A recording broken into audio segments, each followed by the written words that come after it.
Viewer discretion is advised.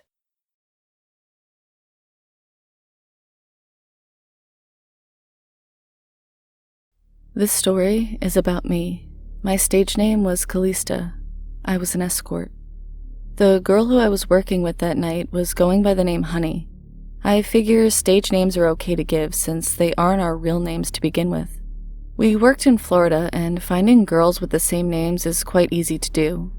This took place in September of 2006, in the rural outskirts of Miami near Kendall at about 1 a.m. I believe that's all the backstory you will need.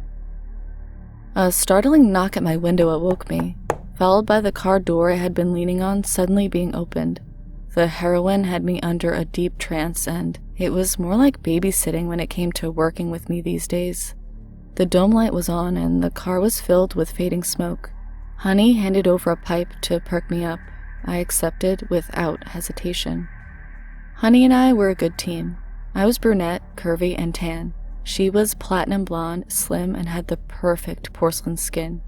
We used to brag about how you could get the best of both worlds when you chose to have a two-girl session with us. "We're here," said Jax, our driver/bodyguard. "This guy called about an hour ago. Just say you had problems finding the address." Our agency took calls anywhere from Jupiter to Key Largo. If they were willing to pay the right price, we were willing to drive the distance. "This should be a good call for you. He booked you both for 2 hours. Be sure to collect $700 before you ask for your tip. Okay, girls?"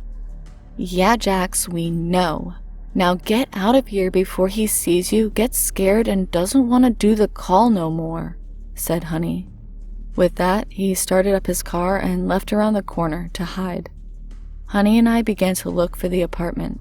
It was dark, quiet, and all you could hear were the frogs, crickets, and the clicking of our heels on the pavement. Once we found the door, we slowed down to listen to what we could hear on the other side of the door. Nothing. Wait, I got me a reverse peephole viewer. A wise $50 investment I purchased online. I held it up to the door's peephole. All I could see was a dimly lit room, a couch and coffee table, but that was about it. I knocked. No answer, so I knocked again and again.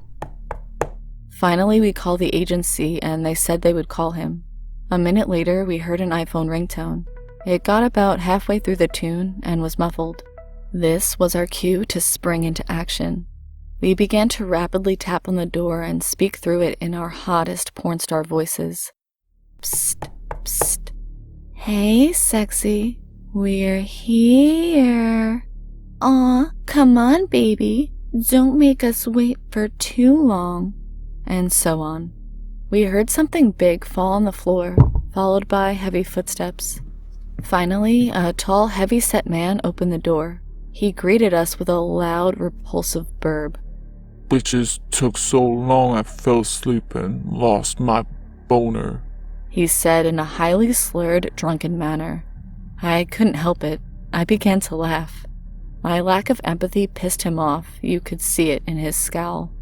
"You bitches are late. Get the fuck out of here." As he began to shut the door, Honey raised her hands to her breasts as to make an offering. "Come on, baby. Let's not get off on the wrong foot. We just drove all the way here just to see you. We're sorry we're late. I just couldn't keep my hands off Callista, so we snuck in a quickie. Can you blame me? I mean, look at her." He then opened the door. The man looked like he had been to a wedding or some formal engagement. His white button-up shirt had stains and spilt wine on it. The apartment had been lit only by candlelight. He offered us a drink. "Sure, babe, but can we get the donation out of the way first?" I said. Yeah, I'll give it to you when we're done," he said. No, that's not how this works. You can't order a pizza to your house, eat it, and pay after. Why would you think this would be any different?" I said. "Plus, this is way, way better than pizza, baby." Guys who don't want to pay up front are trouble. We had already gathered that about this guy from the start, but Honey and I were used to this, and we were also better at manipulation. If it's games he wants to play, he picked the wrong girls to play with. The agency loved us for this reason. Little ninjas, they called us. Babe, we are wasting time. The sooner we get this over with, the sooner we can get naked. He pulled out his keys and said, I'm too drunk to drive. My mouth clenched, and so did my fists. Thankfully, Honey took over the conversation. I'll drive. She pulled him by his necktie. Come on, sexy, let's go. Our agency clearly would never allow this, but we had come too far to leave empty-handed. We could see dollar signs at the end of the proverbial tunnel. Then we could ditch this loser and teach him a lesson for calling us bitches and not having the money ready to begin with. When we arrived at the first ATM we could find, he had already begun to fall back asleep. A few quick slaps to his face and he sat up. We had no idea where we were. We just led him to the ATM. As soon as he punched in his number, Honey pushed his hand out of the way.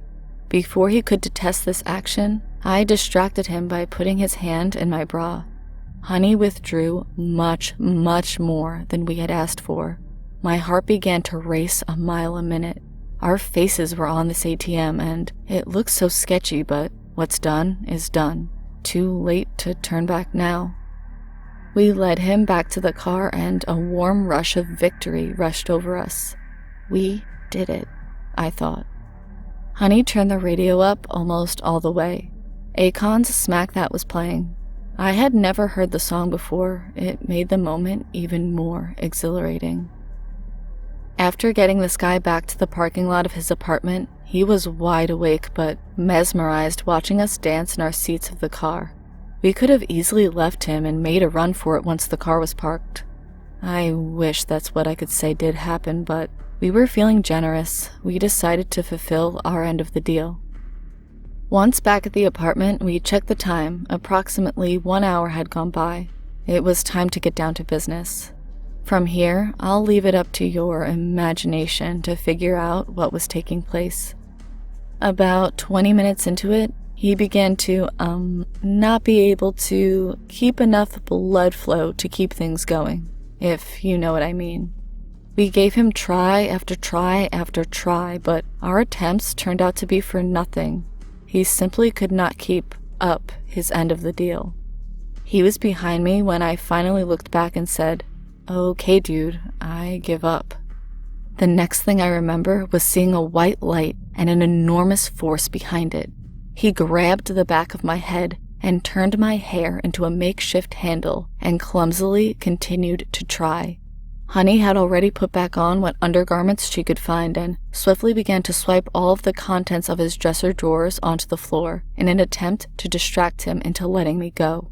She snapped his laptop in half. He didn't even look up.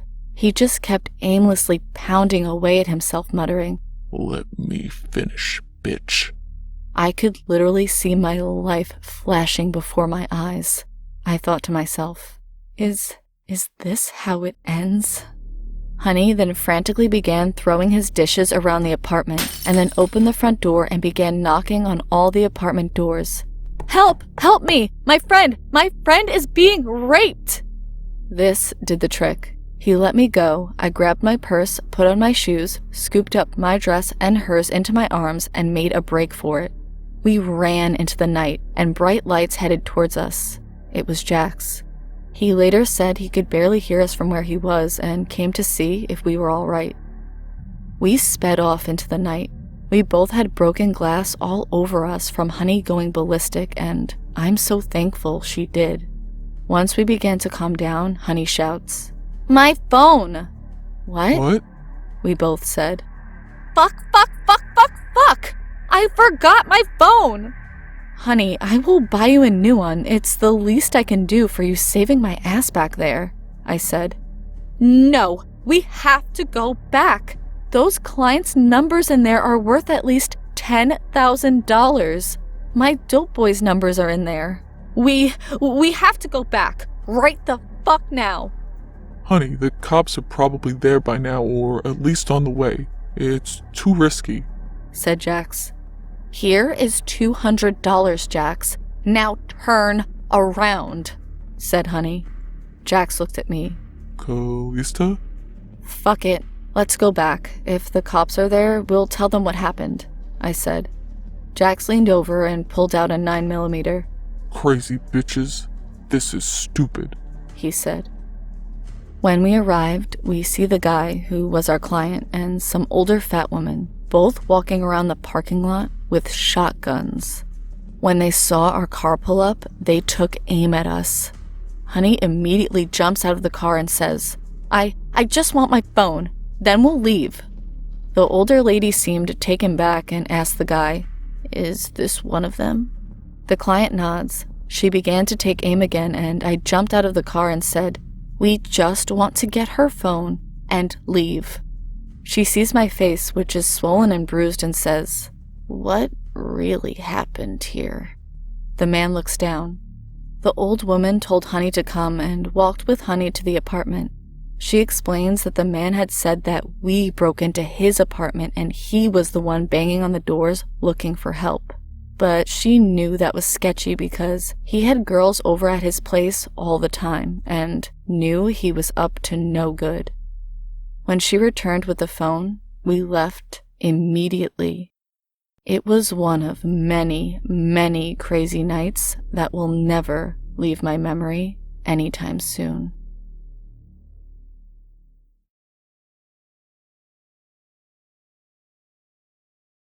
Some people would say being a call girl is the easy way out. Well, I'm here to say that there is no easy way to do what we do. We risk our lives, our health, our safety, and freedom on a regular basis.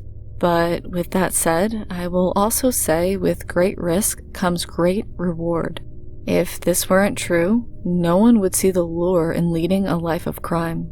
I don't want to justify my actions I am about to speak of. It's just what happened, and I have to live with it every day for the rest of my life.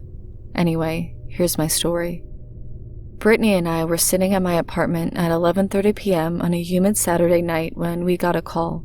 It was an older-sounding, distinguished gentleman who wanted to see both Brittany and I for a better part of the remaining hours of the night.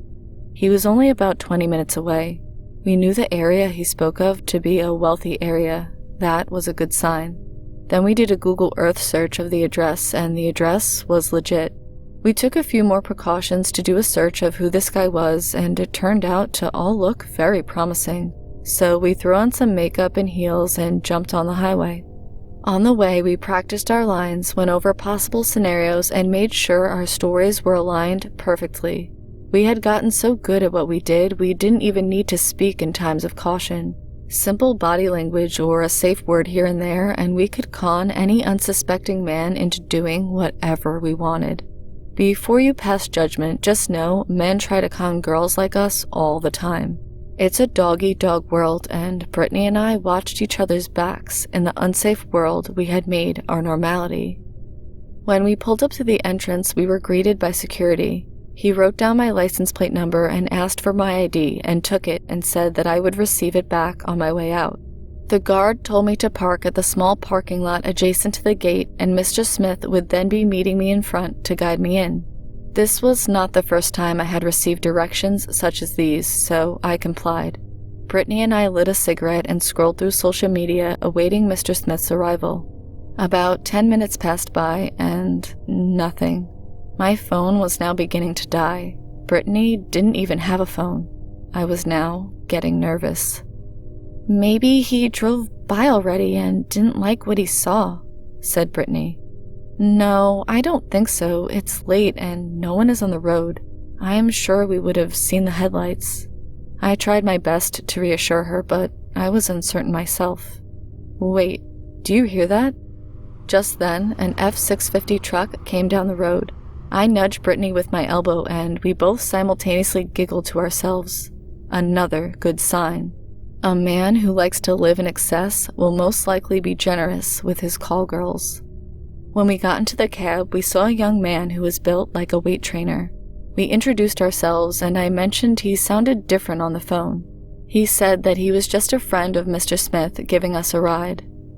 The roads wined and twisted. The houses were not houses but estates, complete with lake boats and vehicles you only see on TV. It was amazing, but at the same time I had no idea where I was now. We had been driving for so long, I would now depend on the guy to get me back to my car safely. Depending on a stranger is quite foolish, but we had passed the point of no return. Besides, what can go wrong, right? When we arrived, large cast iron gates opened and we parked beside a large fountain with beautiful cars all around it.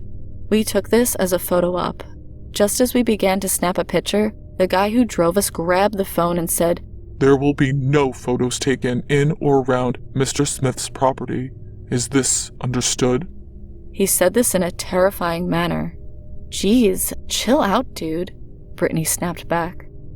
As we walked around the back, we saw 4 more men sat at a table by the pool playing cards. There was a girl in the pool. Brittany and I looked at each other immediately wondering what the hell the deal was. How many girls did this guy call? Did he expect us to see all these guys too? None of this was discussed on the phone. The girl saw us and said, "Oh, hi, I'm China. Wanna do a shot with me?" She got out of the pool in the nude. Yeah, sure, why not?" we said. "So, do you live here?" I asked curiously. No, babe. I just met Smith a couple days ago at my club, and I've just been hanging out here for a little while. He told me you two were his friends, right?" "No, he just called us here, and we're escorts. Is Smith cool?" asked Brittany. He's a total freak, but he took me shopping and shit, so it's whatever. Come on, he's been waiting," China said as she grabbed us by the hand and skipped into the house. She was totally casual about everything, which helped make us comfortable. The place was huge and dimly lit. When we entered the room, there was an old man sitting in a bathrobe smoking meth. He handed the pipe to China and she took a hit. She looked at us and asked if we brought our own pipes. We said that we didn't want any. She said, "More for me," and skipped to the closet. Smith stood up and pointed to the dresser where 3 stacks of $100 bills were laid out. The old man opened his mouth to say, "It's yours when I'm finished. Now, find something in your size." We were guided to a wardrobe that was filled with schoolgirl uniforms and tons of shoes I now know are called saddle shoes. They are shoes that were popular in the 50s apparently. Brittany got dressed immediately. I, on the other hand, hesitated. China was swinging on the banister of the bed doing a striptease type dance. "Put your hair in pigtails. He loves that," China hollered out. Smith looked at me and said, "No, you girl. Mess up your hair like you just came off the playground." Did no one fail to see what was wrong with this picture? This wasn't kinky roleplay. This was borderline pedo type shit. My skin was absolutely crawling. Brittany whispered to me, "Maybe tonight we spare some kid of this shit. Better us than them." A lump was in my throat as she said that. No, maybe I'm just imagining things out of proportion. So China grabs a sheet of plastic and lays it on the floor. The old man lays on top and, with no time wasted, she charges at him and stomps on his manhood. The man cries out and I think I'm about to faint. Again, he cries out and she does it again. Brittany and I take one look at each other, grab all 3 stacks of cash, and begin to get the fuck out of there. As we begin to go for the door, the old man screams, "I'm not finished." China goes onto the veranda and yells to the men at the pool, "Hey, we have a problem! Stop them! They stole my money too!" The harder we try to get out, the deeper we go into his house. Finally, we find a room with a patio. We look down and see that there's a wall we can jump onto. Brittany does this with ease. I, on the other hand, fall into the neighbor's yard and my ankle is on fire. We are now separated. I'm terrified. It's pitch black. I have no idea where I am. I'm wearing some school uniform in the middle of the night with no phone, no money, and my partner is still stuck on the other side of the wall. She yells, "Get to the front!" and I follow her command. I'm blindly walking with my arms in front of me, trying to go as fast as I can. Just as I see a small wooden fence, a motion sensor light turns on and I see that I've awakened 2 dogs. As I make a break for the fence, one of the dogs grabs my knee and I'm barely able to get free. The entire property is now lit. I can hear the sound of men running on the other side of the hedges. No time to think, just run. We dodge across the street and before I know it, we are running through backyards. Then we come to a clearing and see the truck that brought us. There was a man with a huge flashlight shining it between houses looking for us. We quickly jumped into a little boat that had a tarp on it. We sat there panting, trying to calm down and think of our next move. Eventually, the sounds of trucks faded and did not return. "How are we getting to your car?" Brittany asked. We can't go to the car. That's probably where they're waiting." After much debate, we decided to raise the tarp and see if the coast was clear. Night had turned to dawn. Everything looked much different. We made a break for it. We continued running through backyards and running between houses until we came to a road where all we had to do was crawl beneath some shrubs and we made it out. We flagged a car down and we were driven to safety. We charged my phone and bandaged my leg. Later on that afternoon, we finally got the nerve to call an Uber and go back for my car. We entered the gate without incident and we went to the nearest gas station to fill up. As we were about to pull out, I noticed a truck parked in front of me. A man jumped out, and before I had time to react, he brought me my ID and read off my city and info on the card to me, handed it to me, and said, "You have a good day now." I never moved out of a place so fast in my life. I can't help but wonder just how bad it could have gotten if they ever would have caught us, and how lucky we are that they never did.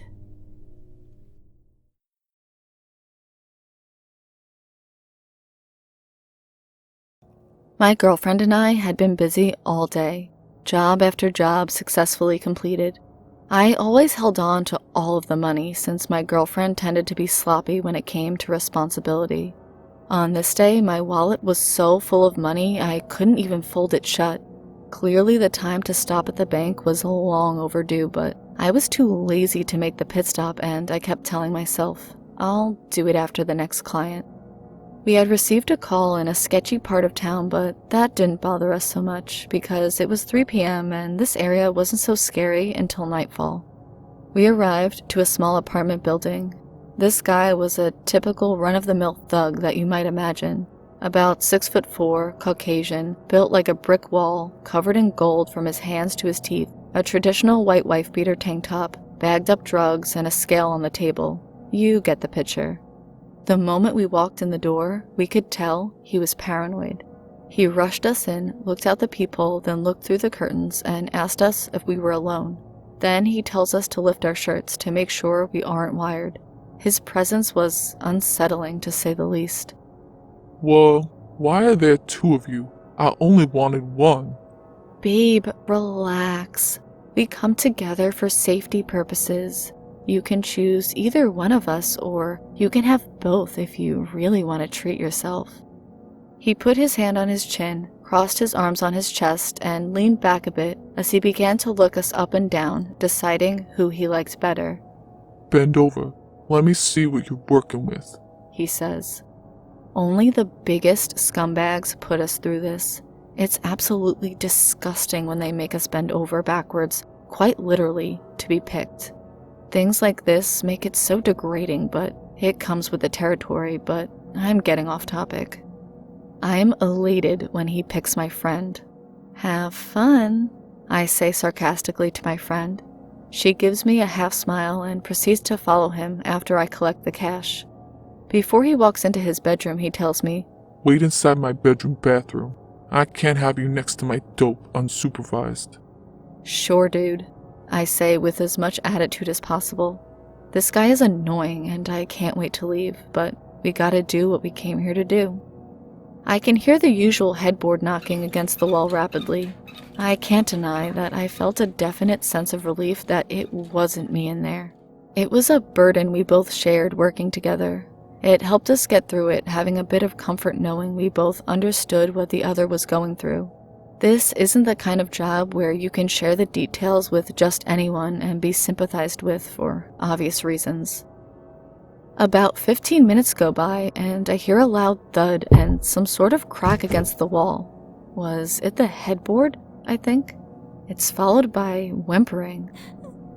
At the sound of this, I immediately grab my phone and purse. I bang on the bathroom door, trying to give the benefit of the doubt that perhaps my perception is wrong and maybe everything is okay. I can hear him speaking, but I can't hear what he's saying. Then I hear footsteps. Well, they definitely ain't fucking no more, I think to myself.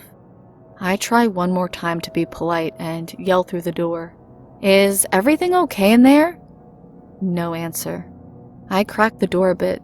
I see my friend with her back against the wall and knees into her chest, cringing into her shoulder, trying to get as much space between her and this psycho as possible. He is standing over her. He has one arm on the wall blocking her from exiting the bed. He is heaving violently, speaking through gritted teeth, angrily muttering, "You think you can fuck with me? With me?" It becomes so painfully clear that something is wrong, so I swing the door open. "What's wrong?" I say in my most stern voice possible. "This bitch is broken. What does that mean? She don't want to fuck no more. Give me my motherfucking money back. Right now."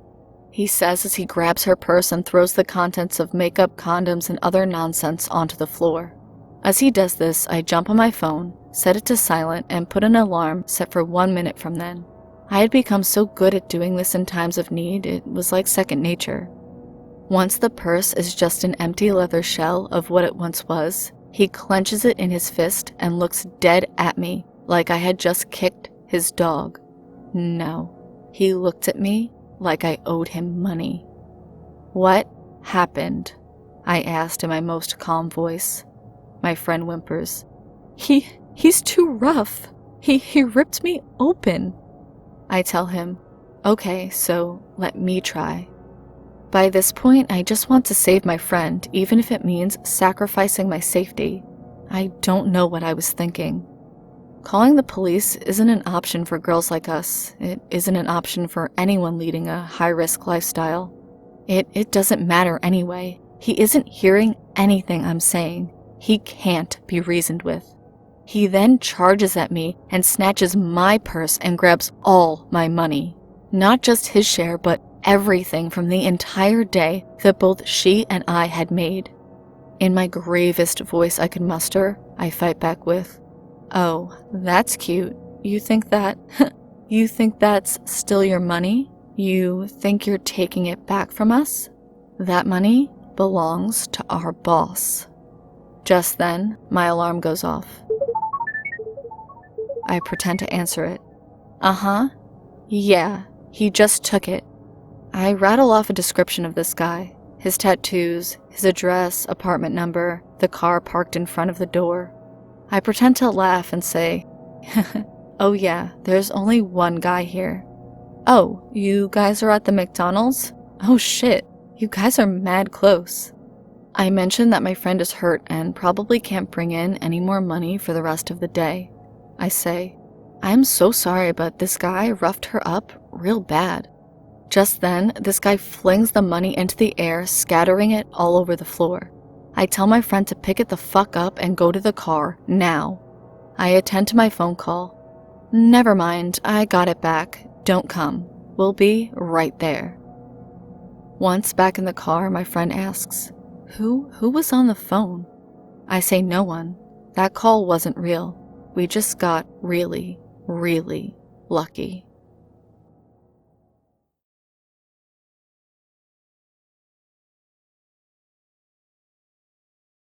This morning, my mom told me this dream she had last night. It started off ordinary enough.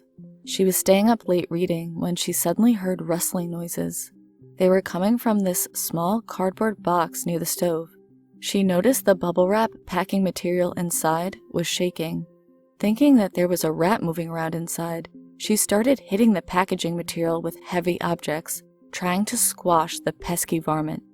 Well, then I came in, apparently woken up from a deep night's sleep by all the racket that was going on.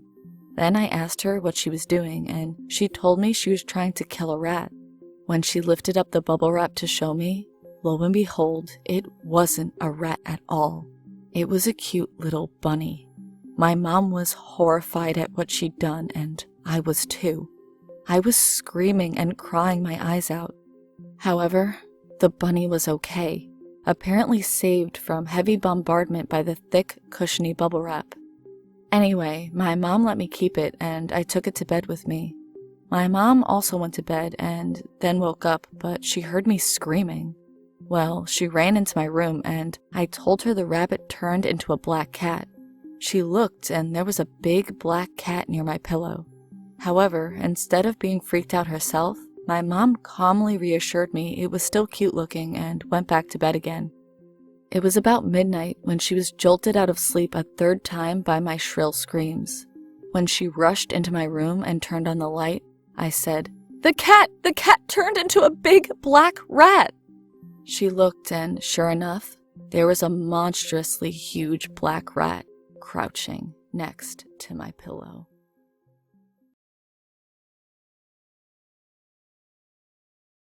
I already posted this elsewhere because it took me so long to find this subreddit and because it's been weighing on my heart.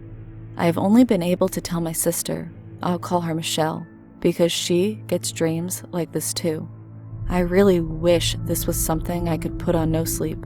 Believe what you want, but to me, this is 100% real. For the past 10 years or so, I've been having some dreams that partially or totally end up happening in real life. At first, they were silly, trivial things. The first one I had was back in early 2007.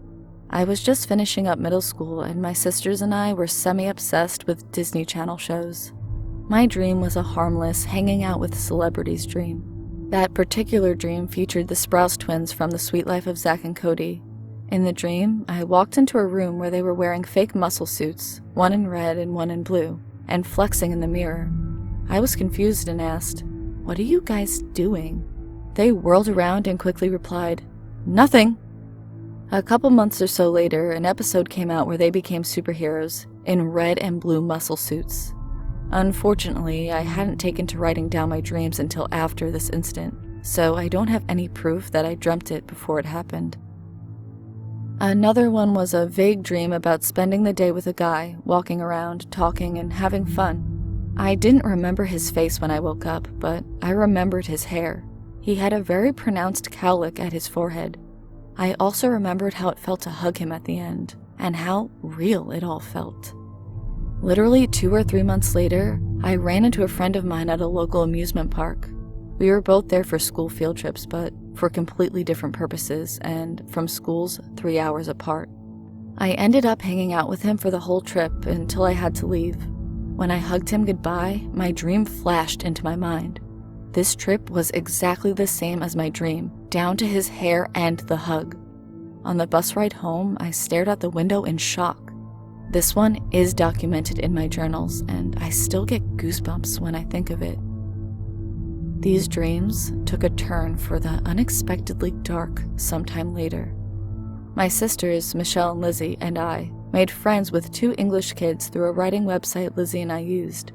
These 2 kids were really goofy and funny, and after talking to them for a while, they told us that one of them, I'll call him Mike, had cancer and he was in remission. A while later, they revealed the cancer was back, but Mike was going in for treatment again. Cue the dream. I dreamt that we, my sisters and I, went to visit them across the pond. I hung back with Mike's mom while everyone else played in the yard. I asked her about Mike and how he was doing. Quietly, she told me that this time, the cancer was terminal. He wouldn't make it. We got the same news in real life a couple of months after that.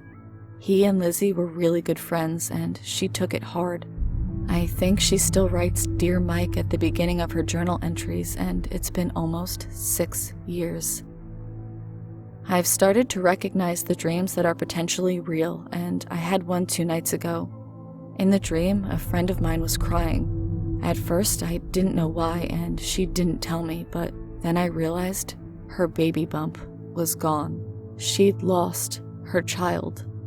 I hugged her tightly for a long time before I woke up. Right now, my friend is 5 months pregnant and due in July. I'm praying that I'm wrong about this dream.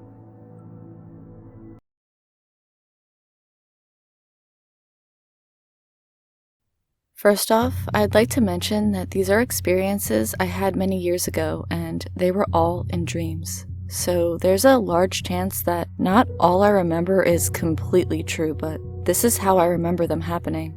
Secondly, I'd like to say that the last dream I had in the first story was when I was 9 or 8, and I'm 14 now, so once again, there's a definite portion of that is true, but I'm not sure what really happened and what my memory is messing up.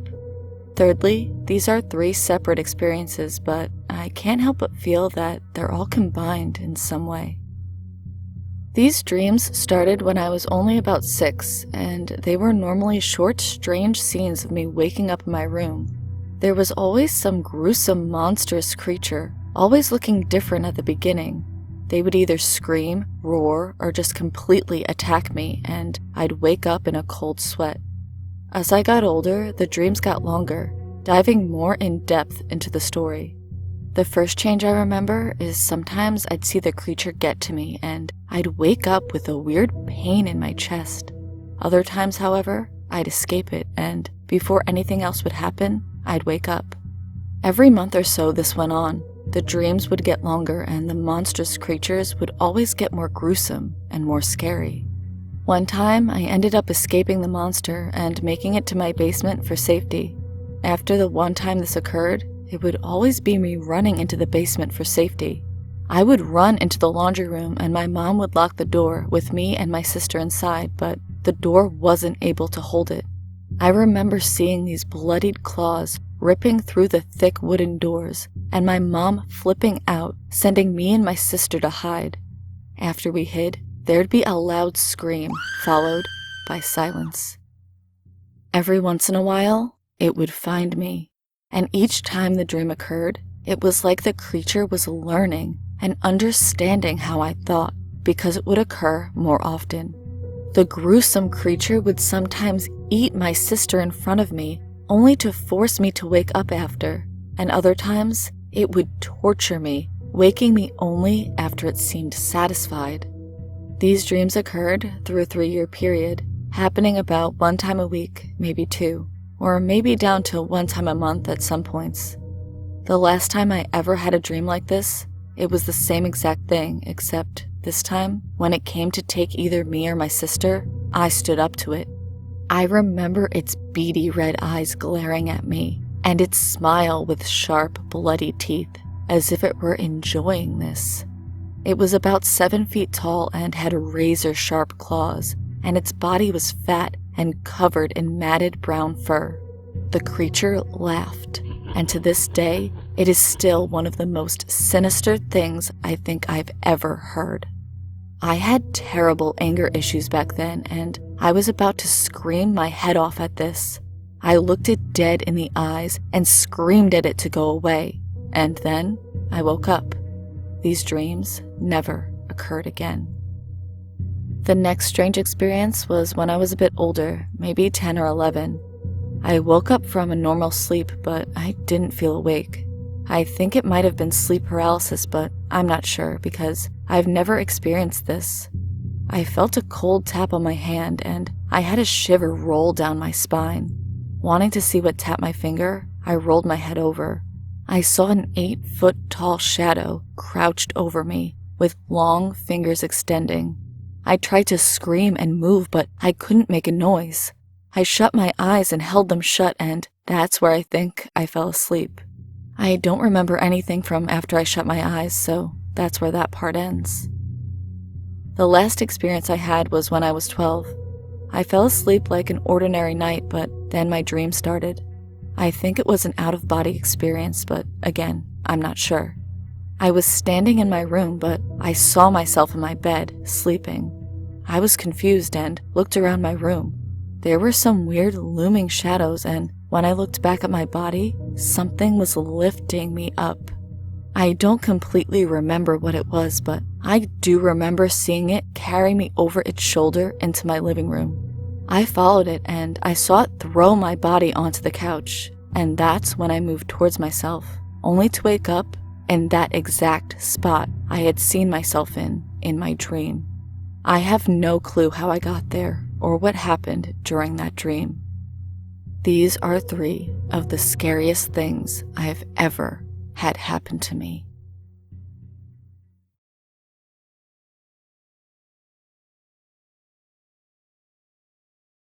Broken Arrow, Oklahoma. Damian Burr, 13, lost his hand during a fireworks accident. He is seeking a prosthetic hand. Damian Burr hopes he can get a bionic hand in the future. Burr, who lives with his mom, says he was visiting his dad when he found a firework rolling out of a bag and onto the sidewalk. When he picked it up to ask his dad what it was, he says his dad used a lighter to see what sort of firework it was in the dark. The mortar firework exploded and Burr thought he had died. He said he can only see 2 fingers on his left hand.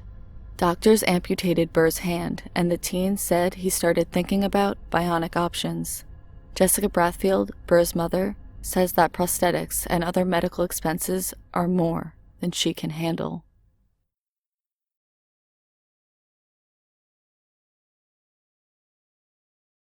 Chicago. A father was killed in front of his children on the 4th of July in a tragic fireworks accident on Chicago's southwest side. Around 9:30 p.m. Tuesday, 42-year-old David Griffin was lighting fireworks in an alley of West 54th Street in the city's Gage Park neighborhood. His wife said he was with his young children at the time.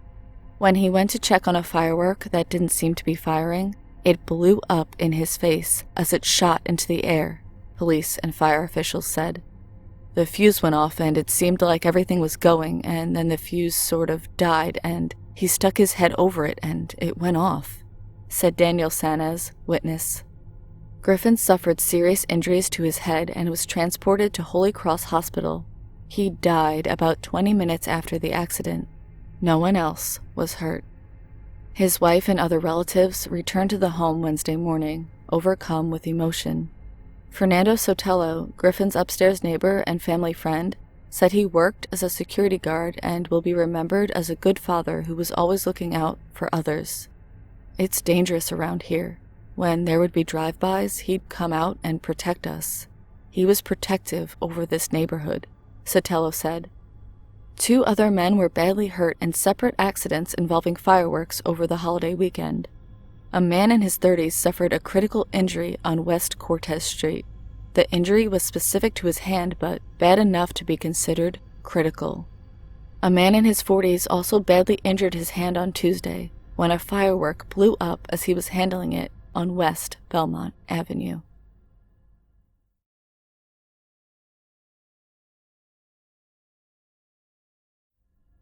Toledo, Ohio. People living near Bauman and Prouty say it was a quiet afternoon when things quickly changed. I heard the loud explosion, said Jerome Patrick. I stood up. One of the kids was rolling on the ground. Toledo police say 3 kids, all under the age of 12, were walking through the area Monday when they found a firework lying on the ground. Investigators say the group lit the firework and it quickly exploded in a 10-year-old's hand. It's a real shame, said Patrick, who also called 911. Kids shouldn't play with firecrackers, especially if they don't have adult supervision. First responders say the child lost their hand in the explosion and was rushed to a nearby hospital. 2 other kids were treated for less serious injuries to their arms, hands, and face. Kids, especially 10, ain't got no reason to be playing with firecrackers, said Patrick. They're dangerous and possibly could have killed one of them. Firefighters say setting off fireworks is illegal in Ohio and laws are in place to help prevent accidents from happening. These are dangerous devices, said Private Sterling Ray with the Toledo Fire and Rescue Department.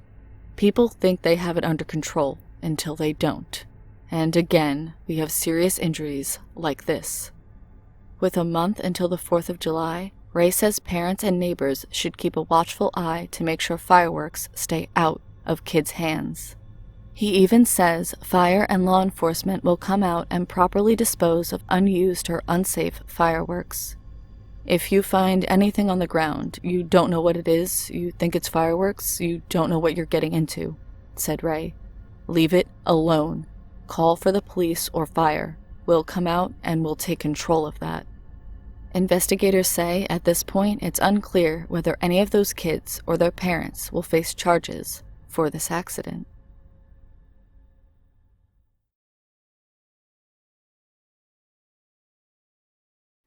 Newark, California.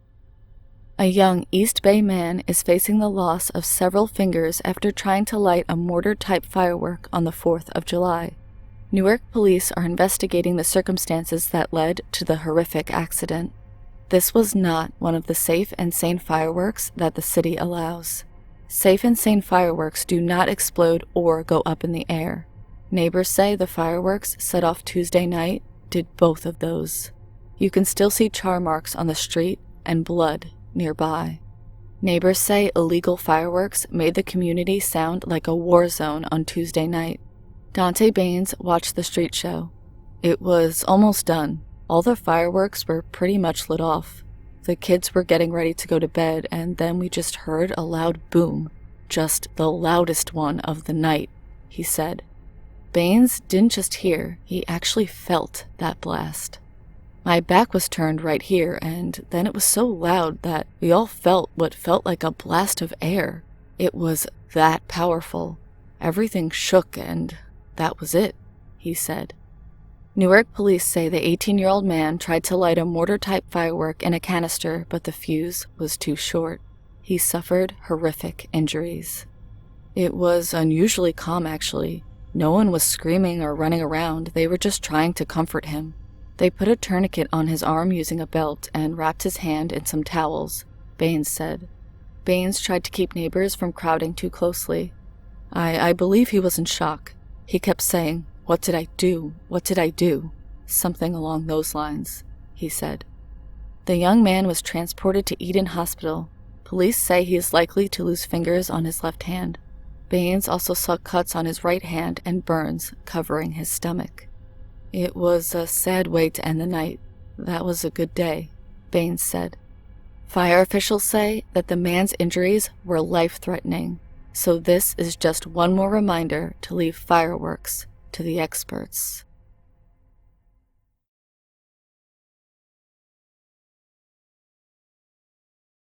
Euclid, Ohio. A Euclid fire captain says it's still difficult to think about the July 3, 2016 fireworks accident that could have cost him his life. Right after it happened, I remember thinking to myself that I am going to die and I don't even know where I am or what happened, said Fire Captain Jay Northrop. Northrop, who has spent the last 25 years rescuing and helping others, suddenly found himself in need of assistance. We were having a 4th of July party and, like I did in the past, I went behind our shed to set off the fireworks, Northrop explained. I had the kids up front by the garage to make sure no one would get hurt, never thinking it would be me instead. Northrop says he was getting ready to set off the final fireworks of the night when a couple didn't go off. He decided to take a closer look. As I peeled the paper, I was about 12 inches away from the tube, and the tube hit me right in the face, Northrop explained. He said at first he could feel liquid pouring from his eye but couldn't see anything around him. I got on my hands and knees, Northrop recalled. I heard one of my buddies yelling at me, asking if I was okay. I just got hit in the face with a mortar. I'm sure I'm not good. I said no, and you should probably go get my wife. His wife, an emergency room nurse, took him to Metro Health Medical Center in Cleveland. The front of the eye suffered what we call a contusion that deformed the whole front of the eye, said Dr. Thomas Steinman of Metro Health.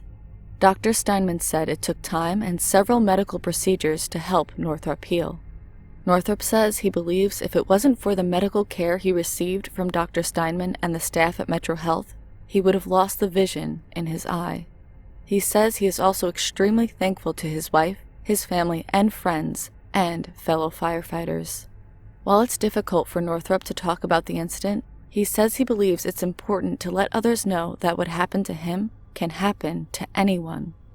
It's not worth it, Northrop said. Go to the professional fireworks shows. Do not think it won't happen to you. I know I am going to get a lot of razzing at the firehouse, and I am more than willing to subject myself to any and all of it, as long as I can keep one person from having to go through what I did.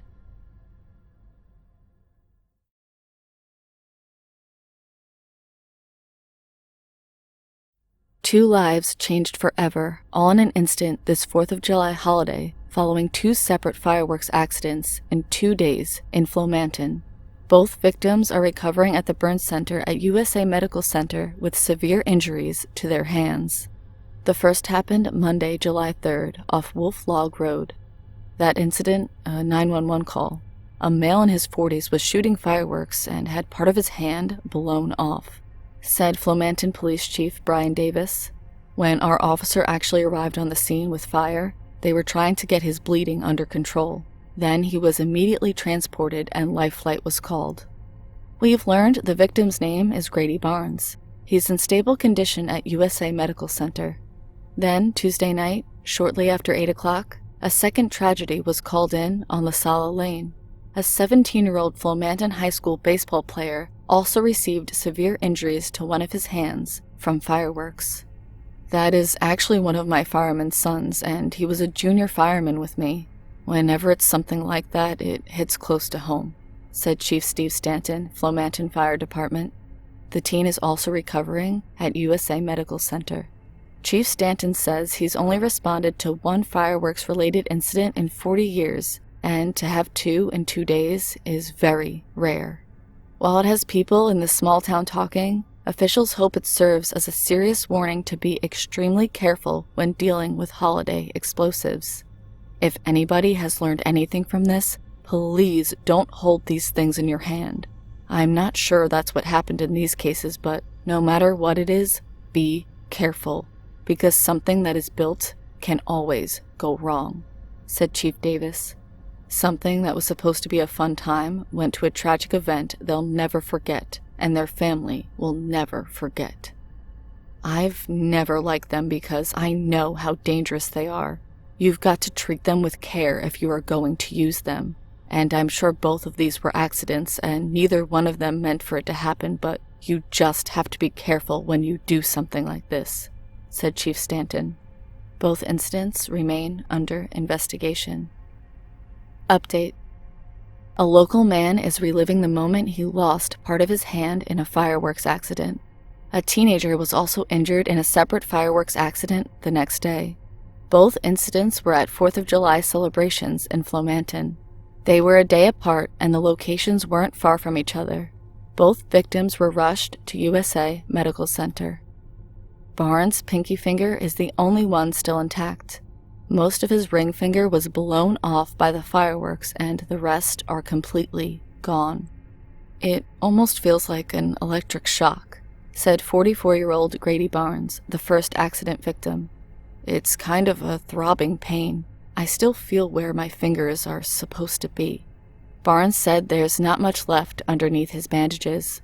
The doctor cleaned it up and basically took off what he knew wouldn't make it, which left me with my pinky finger on my right hand, and that's about it. Barnes did not want to go into detail about what led up to the accident, but he says it happened fast and the pain was intense. Immediately after the explosion, I knew I was in bad shape. I looked down and my fingers were missing. Part of my hand was missing. It was real bad. It was a throbbing pain. You could see every heartbeat and blood was spurting out, said Barnes. I tried not to pass out and tried to stay conscious. Luckily, his left hand stayed intact but was still severely burned. His chest and face are also covered with burns, but Barnes says he is thankful it wasn't much worse. The miracle in this is that our eyes weren't hurt at all. The Lord put his hands over our eyes. He did for me on Monday the 3rd, and he did the same thing for my little brother on Tuesday night. The little brother he's talking about is not his brother by blood. It's 16-year-old Hunter White. who also suffered similar injuries from fireworks the next day. Barnes and White had never met until they were recovering next to each other at USA Medical Center. "When I saw him for the first time, he became a little brother," said Barnes. "We are going to get through this. I don't know if I need him or if he needs me, but that's what we're going to do." White is a Flomanton High School baseball player. Family and friends say he is a bright young man who turns 17 next week. "He's got a great reputation. He's a good sports player," said Barnes.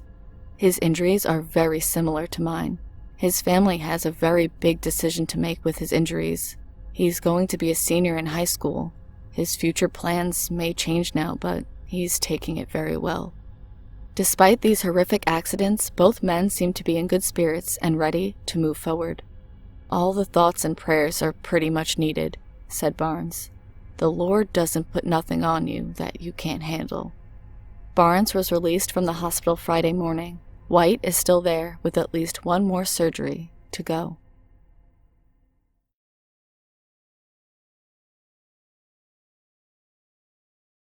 When I had my encounter with the beast, it was a different time. You didn't have the internet at your disposal, so you couldn't just hop on Google and search, "Did I just see a werewolf?" The only research you could do is if you went to the library and spent hours reading through dusty books or flipping through old newspaper articles. It was the late 70s. Jimmy Carter was president. The world was a lot simpler and a hell of a lot less scary than it is today. Well, until you see what we did. My family lived on a ranch out in the middle of God's nowhere. For privacy's sake, to the people that own the land now, I won't give the exact whereabouts, but we were about 45 minutes from Battle Creek, Michigan.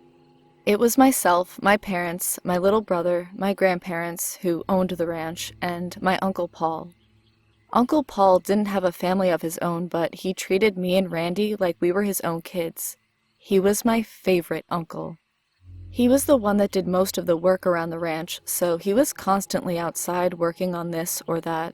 He's also the one that saw the dogman first. All of us, minus Uncle Paul, were just sitting down for dinner when he came bursting in the front door. I remember the screen door slamming against the wall. There's a giant wolf outside, right outside of the trees," he told us. He ran into his room at the back of the house to get his gun, and my dad followed him. "Are you gonna shoot it?" Randy asked with a little too much excitement. My grandpa vetoed that idea quickly. "No, he's not." Paul came back in the room, loading his rifle, and told us he was just going to scare it. We all followed, eager to see his giant wolf. Paul shot the rifle into the air and started yelling at the wolf before I was even out there. When I made it to the porch, sure enough, there was this huge black wolf sitting on the edge of our property. Uncle Paul wasn't lying. He was the biggest wolf I have ever seen, still to this day. Paul took another shot towards the wolf, and it got up, turned around towards the woods casually as if he was just strolling around heading towards them. Before he went into the woods, he turned and looked at us. I swear to you, this thing looked like it was angry with us. Downright pissed, even. It bared its teeth at us and trotted into the woods. Mom grabbed me and Randy and ushered us into the house. We had to promise not to go outside by ourselves for the time being. As much as it made me sad, I promised not to go outside. At the time, I was 13 and Randy was 10. Telling us to stay inside was like giving us a prison sentence. That night, we heard the strangest, most terrifying noises I could ever imagine. The noises sounded like a man screaming in anger, mixed with some kind of animal howling. I ended up sleeping on the floor of my parents' room while Randy bunked up with Uncle Paul. We also heard the sound of some kind of animal being mauled to death. It was screaming in fright and agony. I was terrified. I didn't know what was going on outside. The next day, after quite a search, my dad and Uncle Paul found one of our neighbor's sheep that had been torn to bits and eaten by something.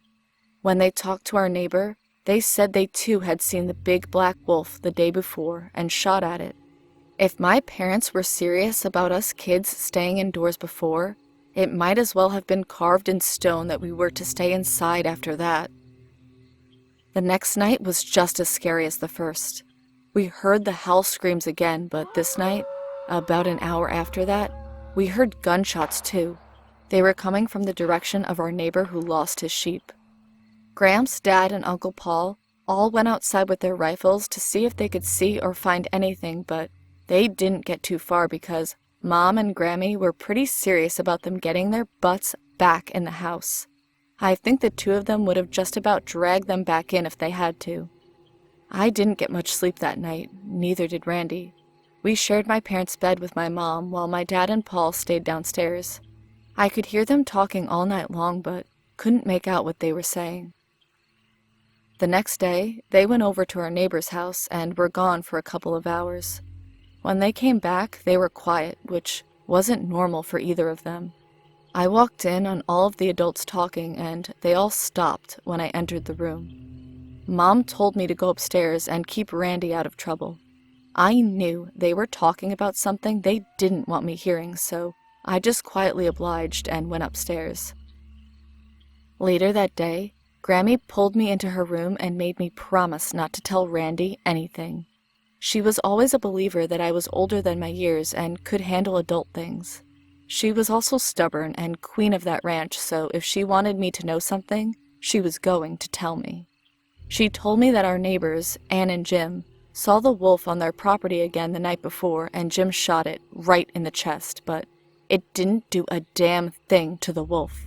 In fact, they think it just made it mad. The next part is something I will never ever forget. She leaned into me, and that was the first time I'd ever seen her frightened by anything. They told your daddy and Polly that it got up off its 4 legs and ran off on just 2. The way she whispered it sent a chill down my spine, and my eyes teared up in fright. I asked what she thought it was, but she told me she didn't know.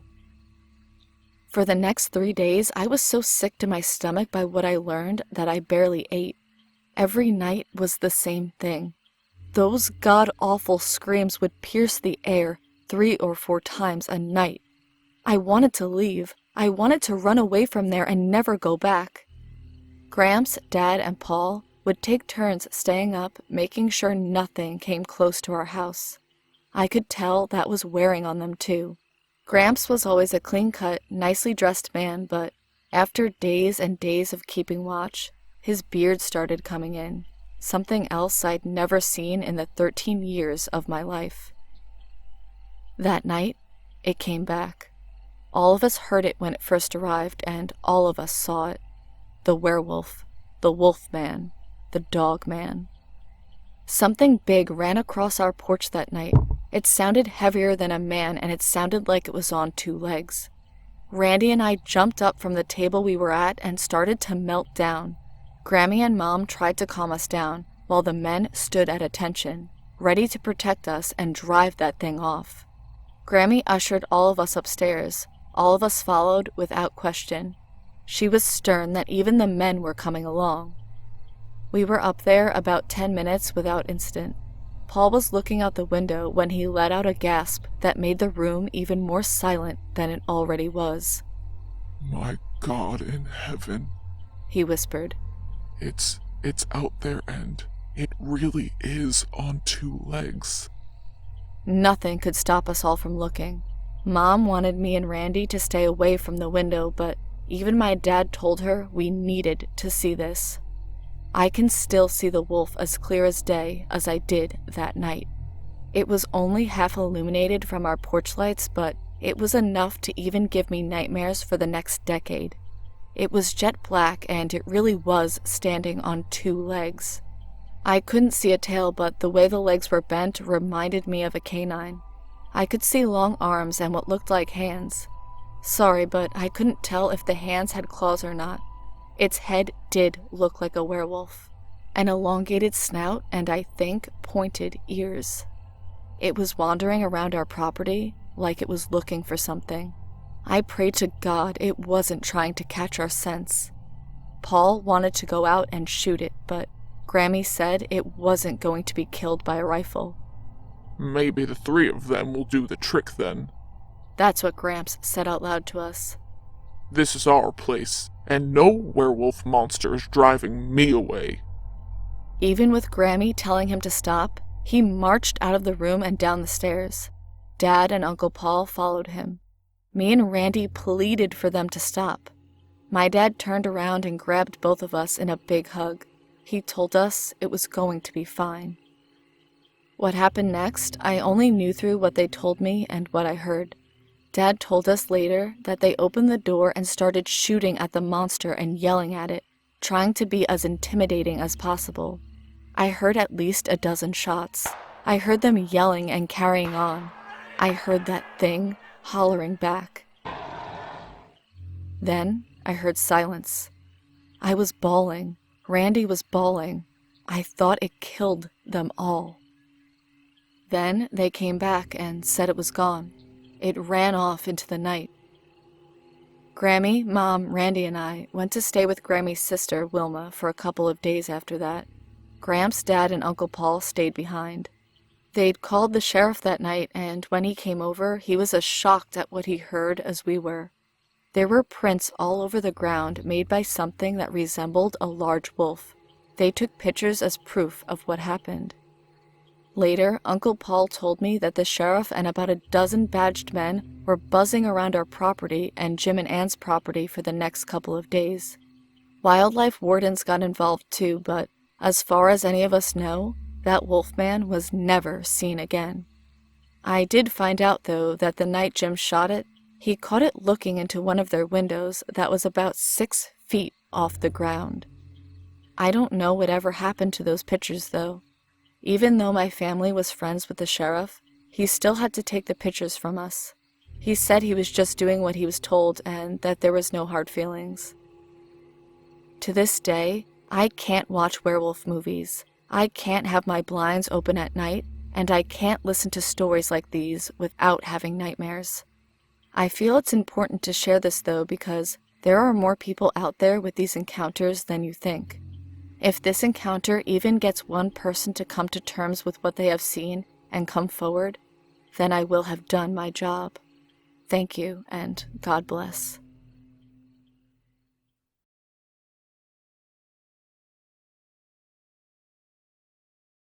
This is something that happened to me when I was in my previous house a while back. It all started one night when me and my family returned home from bowling, and my father said that he left the back door unlocked by mistake.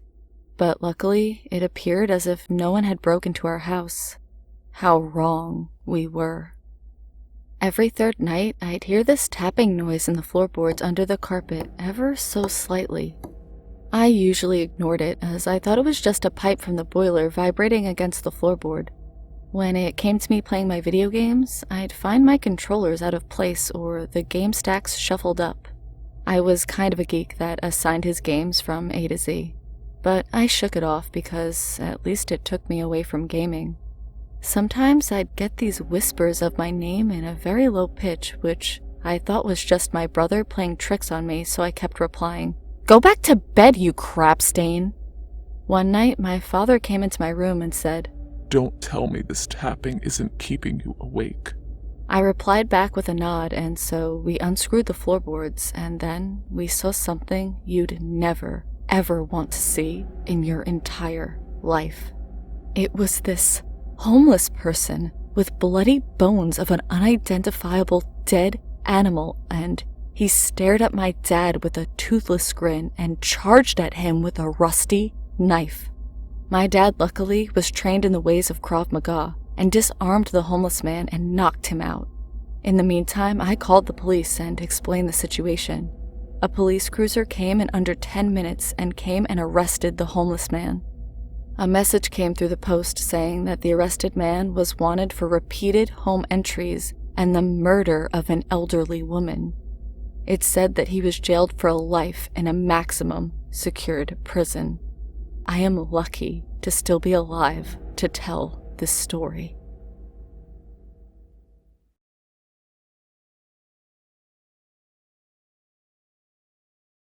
This happened last year when I was 15. Me and my friend, I'll call her Kate, were messing around in our neighborhood one day. We were on the other side of the road, playing around with sparklers and other stuff like that. Suddenly, Kate said to turn around and look behind me. I did, and when I looked at the home behind us, I saw someone looking through the window. I couldn't really tell what he looked like, so I just ignored it and turned back around. A few minutes later, Kate said to look again. I did, but this time, there was a woman with him at the window. They were just staring at us, and I began to feel uneasy. But again, I turned around and ignored them. As the sun went down, I walked back to my house, which was across the street, and Kate went to hers, which was a few blocks away. A couple of hours later, around 10 p.m., my phone lit up. I was watching Orange is the New Black, so at first I ignored it. Then I got another alert, so I picked up my phone and looked at the screen. My 2 alerts were from Snapchat. Someone added me, and their username was something like Jaden with a few numbers after it, and they sent me a picture. I waited until the episode was over to open it. It was a black screen with a message saying, Hey. I ignored that message. Around 6 to 7 minutes later, I got another Snapchat from the same guy, and this time, it was a black screen saying, Why didn't you answer? Again, I ignored the snap and went back to Netflix. When my phone buzzed again, I didn't look at it. Throughout the episode, I got around 4 more alerts, which I all ignored. Then, I fell asleep. When I woke up the next morning, I had 11 alerts. Most of them were black screens saying, Why aren't you answering? Or, I know you're awake, answer me, but the last one freaked me out. It was a picture of my house, taken from across the street, with a caption, Answer me now. I was stupid, so I didn't screenshot the pictures, but I did block him. I didn't hear anything for a few days, but then I got another alert that someone added me. It was the same usernames as before, but with a 1 after it. Then I got sent multiple snaps. I didn't open any of them because I was in class. 4 hours later, I checked my Snapchat. All the pictures he sent me were pictures of me. Some were during lunch, and some were when I was walking home from school. Again, I blocked the user, but I didn't get any screenshots. Last night, I got a snap of my window, again taken from across the street and from the same user, but this time with a 2 after it. I told my dad, and he freaked out and called the police. When they arrived, I told them everything, but they couldn't do anything since I didn't get any screenshots. I don't know what to do. Update. I deleted Snapchat, but he's found me on all my other social media. I've blocked him on everything, and I'm thinking about just deleting everything.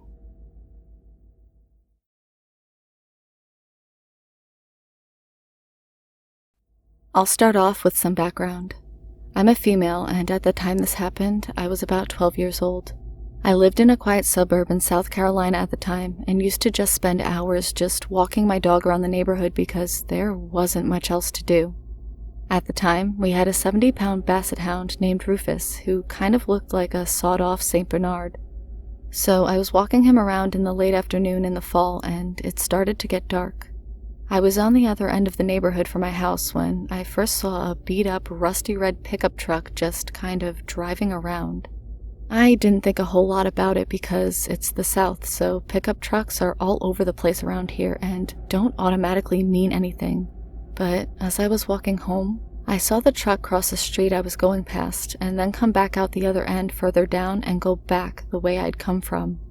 To give you an idea of the neighborhood, it was set up like regular blocks, more like a main road and then a bunch of roads that all looped around and came back into the main one. At first, I just figured the guy was lost or something and didn't think much about it, but as I was getting closer to my house and it was getting darker, I saw the truck again. Another thing about my neighborhood was, even though there were a lot of houses, everybody pretty much just kept to themselves in their house for the most part, so there really wasn't anyone outside this time of night, even though it was still fairly early. So I came out of the neighborhood onto the road to my house, and the truck was there again. This time just parked on the side of the road, facing the road I came out of. I turned onto the road to my house, and it started moving, driving slowly behind me with its lights out. Now, if you know anything about basset hounds, they're not exactly the most threatening kind of dogs. They're short and stubby, kind of like big dash hounds with these giant ears and goofy faces, so even though Rufus was a big dog, he wasn't exactly the greatest guard dog. They also don't walk very fast and tend to trip over their ears when they run, so I was stuck with him setting the pace. With him weighing almost as much as I did, it wasn't like I could reach down and pick him up and try to run or anything. So here I am, walking down the dark road in a quiet neighborhood with my slow-ass dog and this creepy-ass truck behind me. I knew I couldn't really run from it and doubted that anyone would hear if I tried to scream or something if he started to come after me. So finally, I came up with a plan, even if it was probably a stupid one. When I got to one of the handful of streetlights on the street, I stopped and turned around and just stared the truck down. The truck stopped moving and just kind of sat there about 30 feet away from me, like it was trying to look like it was parked or something. I stood there and stared at that truck for what felt like forever, but was probably around 2 or 3 minutes. Finally, after a while, the truck started moving again, turned on its lights, and went down off another road, and I booked it into somebody's backyard and took the backyards the rest of the way home. I never told my mom about the creepy truck because I knew she'd freak out and probably wouldn't let me take the dogs out alone anymore.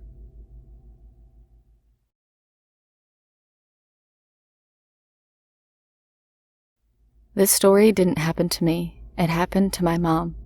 I was just scrolling around on another Spooky Readers channel when I saw a video called Creepy College Stalker Stories. That title immediately caused me to remember something my mom once told me. I was younger at the time, about 12 to 13, so I didn't think much of it. My mother is now 55 years old, and I'm currently 17. Now that I come to think about it, her story is a lot creepier than I first thought. I don't recall what caused her to start talking about this event, but let's go. Let me start off by saying that at the time of the story, my mother was going to college at Texas Tech. She was getting a law degree. I forgot which year she was in. One night, my mom was walking back from her tennis team's practice, thinking that she was all alone. There was no one on the streets and the streetlights were on. At one point, she started to feel suddenly uneasy and decided to take a glance behind herself. What she saw made her become very wary. A tall, large man was walking behind her a few meters away. I recall her mentioning that it wasn't strange to see another young adult walking around at night, but this person didn't seem very young. Judging by the man's build, she estimated he was around 30 to 50 years old. It definitely wasn't a college professor since most of them weren't out at that time of night and were much shorter than this man was. Just to double check that this was a normal pedestrian and not a creeper, my mother decided to pick up the pace. She was now speed walking down the street. A loud sound of shoes hitting the ground behind her caused her to turn around and see the tall man was now sprinting towards her. Noping the fuck out of there, my mom booked it. Due to her being very athletic, she managed to stay a good 5 to 7 meters ahead of the guy. Unfortunately, he too was quite fast. She took a sharp turn around the corner and ran into her apartment building. Her apartment was on the ground floor. She quickly unlocked the door and ran inside and locked it. My mom didn't turn on the light so the man wouldn't think she was in there. Next to the door, there were 2 large windows with see-through curtains. Peeking through the window, she saw the man approaching her apartment. Thinking quickly, my mom purposely fell to the floor and shuffled to the next wall, laying there so in case he were to look in, he wouldn't see her. Yup, that's exactly what he did. Apparently his shadow could be seen through the curtains as he leered in. The guy stayed there for what seemed to be 20 to 30 minutes before backing away. A note was slipped under her door, and then he was gone.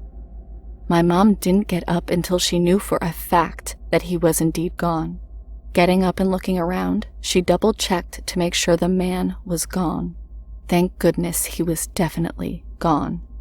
Feeling relieved that the guy had left, my mother decided to see what was on the paper. The piece of paper was mostly blank, with a few words written very large in the middle. The note read, "A hard man is good to find." Apparently the creep had reverted the old saying, "a good man is hard to find," to that. Yeah, my mom went to the police the next day and filed a report.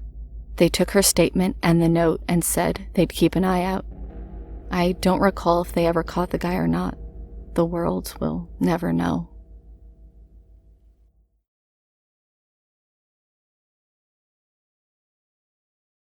Okay, so this happened to me last year. Keep in mind this is told in the perspective of a female. I'd started school at the local community college. I was looking to make new friends since I've never really had the opportunity before. I was the weird fat kid throughout elementary and high school. College was a chance for me to reinvent myself, to actually make friends and fit in for once. It's college. No one gives a fuck if you're weird, and you're all just trying to get through finals, after all. Well, I had a class with this one kid. Let's call him Creep, because that's what he was. Anyway, me and Creep had our ITE class together. I'd see him every day, but didn't talk to him much. He stayed in his corner of the room. I sat with my friend and an older lady we'll name Jay. I had a TARDIS backpack. Yeah, I know. It's not bigger on the inside, by the way. Anyway, he saw this and said it was cool. I said that was cool, and we talked a little bit about our interests as we walked to our next class. He was a cosplayer, as was I, and we both enjoyed BBC programs along with anime. He seemed friendly, and I went about my day. Things got uncomfortable after that. He started showing up everywhere that I did. Mostly, he would invite himself to lunch with me and my friend S. He was disgusting. We went to lunch one day and he ordered this burger with peppers, onions, and mayo. Mayo is the bane of my existence, mind you. He didn't use napkins. The thing smelled terrible and he wiped it on his already dubiously stained pants. It wasn't pleasant to say the least. He kept popping up places and inviting himself to lunch, and I was just beyond done with him. I have a habit of attracting weird people. I don't know why. I was just ready to cut and run if it came to it. Anyway, he invited himself to lunch with me again when S wasn't present. He said he had a crush on S, and I knew S went through a bad breakup. I told him to leave her alone, but he was insistent on me seeing if she liked him. I said no, leave her alone. He left after that, and I enjoyed my shitty spaghetti. Then the really freaky thing happened. I was leaving to go to my car one day and ran into him. We talked a bit as I was trying to get away from him, but he was insistent on talking. Eventually, I tried to excuse myself, saying that I was going to my car and I'd talk to him later. He followed me. He said it was fine and walked with me towards my car. He then proceeded to tell me a funny story about him getting drunk and punching his crazy ex in the face. Like that would totally impress me or some shit. I did what any normal person would. I looked him in the eye and said, "No!" Got in my car and drove off. He fucked off and left me alone after that. That wasn't really the creepy part, though. No. I learned this a few weeks ago. He's killed someone before. Apparently, he got in a fight and stabbed someone in self-defense. The circumstances were more than shady, though, but the police in my area do fuck all. The guy Creep stabbed ended up dying. So, yeah, I was stalked by someone who'd killed another person. Ain't I lucky?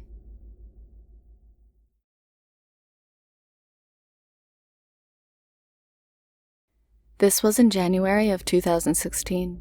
I'd gone up to the shopping center that's about a 30-minute walk from my house. I would have taken the bus up there, but it only stops at the shopping center once an hour.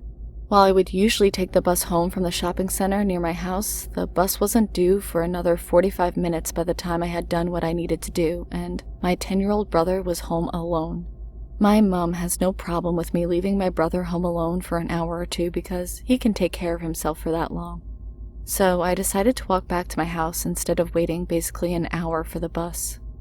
On the way home, I saw a man, maybe 40 to 45 years old, walking in the opposite direction to me. I was walking south, he was walking north. As he turned the corner to walk towards me, I got the impression that he didn't look right, probably because as he was walking, he was just staring at me. As he walked past me, I got a sinking feeling, like when you're on a plane and it starts its descent.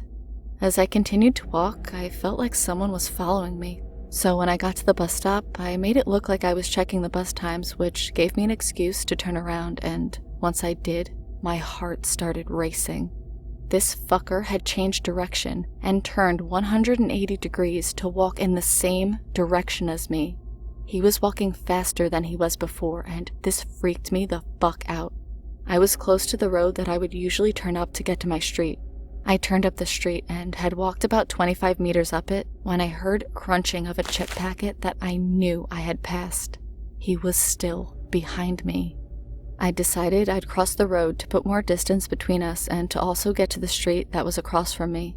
From here, I could go a longer way home. This longer way home had a lot of corners, making following me a lot harder to do. This street also had a lot of teenagers who were at home due to it being summer holidays, so if the guy tried anything, there were a lot of people who would likely hear me screaming. Now, you may be wondering, why didn't you call the police? Well, I'd been stupid and left my phone at my house, so I had no chance of calling the police while walking. Even if I did have my phone, I probably wouldn't have called out of fear of provoking something. I'm about 172 centimeters and weigh 64 kilograms. While my weight is mostly muscle, I'm not large enough to take on someone who is 2 meters tall and looked like they weighed twice what I did. So I was going along the long route when I turn and look behind me. He was still there. This is where I started my plan to get back to my house.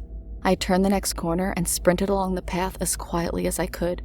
I was on my house's street. If I was going straight home, I would have gone left, but I went straight ahead towards a smallish park that was just up the street from my house. The reason I did this was because I could go up through the park and around to get to my house. As I was crossing the road to get to the park, I looked back and I saw him jogging up the path I'd just come from. He saw me and started sprinting towards me. Luckily, I had a 150-meter head start. I ran through the park and around to the left. The area behind the park is like a maze, so this gave me an advantage. Once I was behind the park and out of his sight, I continued sprinting for a house that had an old shed in its front yard. The shed was empty and the door was open, as always. So I hid in there and I was able to look out through a mirrored window. I saw him and he was looking around for me. He then walked the way that I was planning on going to get to my house. I was still too scared to leave the shed, so I waited for about 10 minutes before I saw him walking back towards the park on his phone. I heard part of what he was saying to the other end. Yeah, I lost her, but I think she lives around here. She's a crafty bitch, though. After he passed, I waited another 10 minutes before leaving the shed and sprinting towards my house. I called my mom, who called the police, who, in turn, called me. I gave a description of the man and refused to leave the house alone for a week. Luckily, I've never seen him again, but the police report hasn't come up with anything.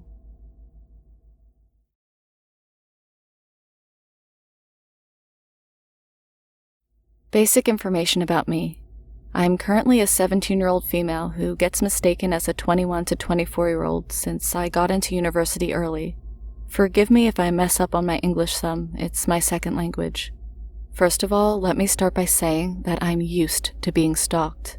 I guess since I have the face of a child but the height of an adult, that attracts creepers.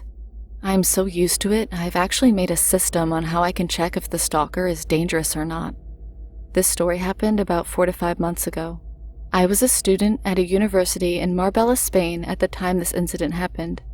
I'm the kind of person who likes to get to class before everyone else, to set up pranks. One day, as I was walking to the university early in the morning, I was listening to music when I heard the sound of a car creeping behind me. There weren't any sidewalks, causing the students to walk on the side, if not the middle of the road. Thinking it was a car that wanted to get by to go to work or something, I moved aside. I pulled out my earplugs just as a safety measure and looked at the driver. The driver was almost leaning out of his window entirely, staring creepily at me. His eyes looked as if they were about to pop out. You know, the eyes of someone who does a whole lot of drugs. Being a little startled by this, I pretended to walk on as if nothing was wrong, occasionally glancing at him. I'd seen him around before. He and some of his companions would go up to a lot of the girls and try to talk to them and get them inside their big black car. Some of the girls even caught the men trying to take pictures of them. Every time someone would pass their small shack of a home where all 4 to 5 men lived, it stunk of weed. Now that I come to think of it, I wonder why the police never did anything about them. I had finally reached the tunnel one has to cross to get to the university trail. The trail is a run-down road up a hill with nothing but farms around it. So convenient. Still hearing the car creep behind me and getting slower as I got closer to the tunnel, I sprinted as soon as I reached the tunnel, out and onto the trail. I hadn't stopped running till I reached the university's main building. I had looked back and saw the car make a U-turn at the head of the trail, and it disappeared into the distance. Panting, I tried to open the building's doors. Oh great, it was locked. I pulled out my phone quickly and asked a friend why it was locked at this time. Turns out, drumroll please, it was a holiday that day, meaning I got up for no freaking reason. Ugh! After collecting myself, I walked back down the trail stealthily and glanced around everywhere. The car nor the man was in sight. Relieved, I decided to walk through the tunnel at ease. Once I was back on the road, I heard that familiar car creeping behind me. Taking a quick glance behind my shoulder, yup, you guessed it. It was Creeper Guy, still staring, still with half his body sticking out of the window. Thinking quickly, I remembered there was a small fence up ahead, and if one were to jump over it, it would land them right into a forest with lots of cover that I know like the back of my hand. I jogged up to the fence and leaned against it facing the road and the car. I pulled out my phone pretending to text someone while I was actually filming the guy's actions. The man's car almost came to a halt and I was ready. Oh, I forgot to mention that I'm a blue belt in Taekwondo too. The man seemed as if he was about to open the door when another car came up behind him. The car seemed to be perfectly normal. In fact, the driver wasn't too happy about my stalker's car driving so slowly. More and more cars began pulling up behind Mr. Creeper, forcing him to move on down the road. I watched him with a smirk as his face turned into a look of anger at me, the kind of face a baby would make. I've noticed that a lot of my stalkers make that face when they fail. I watched him watch me until he looked away, having to see where he was driving off to. I waited until he turned the corner, knowing that he might make a U-turn again. I sprinted back to my apartment, double-checking if I was being watched before I went in. I did see that guy again on a couple of occasions, and he and his buddies even tried to talk to me, even tried to touch my arm as I walked by. I'll just let you imagine what I did. Now that I come to think of it, this is a lot creepier than I originally viewed it as. Just exactly what were they up to? I am now at a different university that's much better, especially with security. It's online. Thanks for reading this.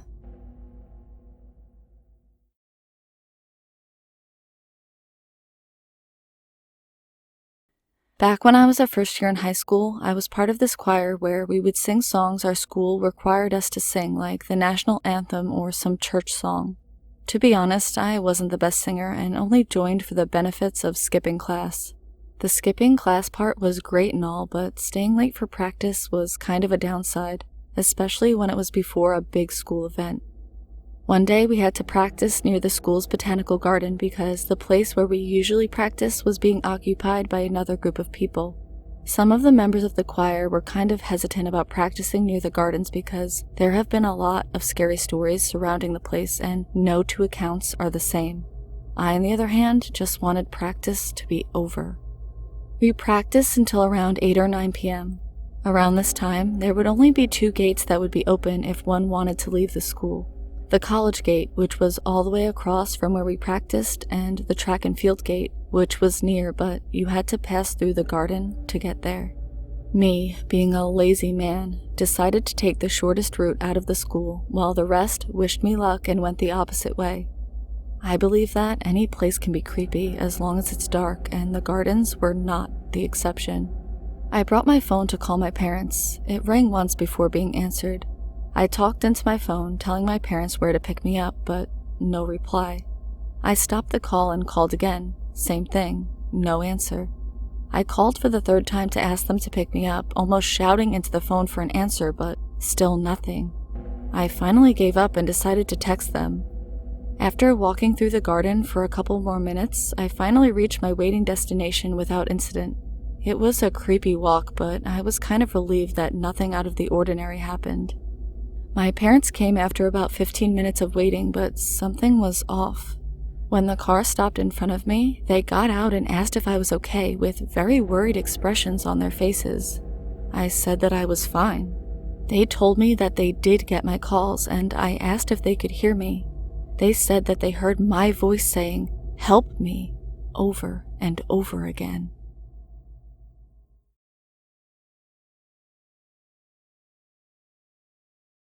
This is Charlie, and I live in Chicago.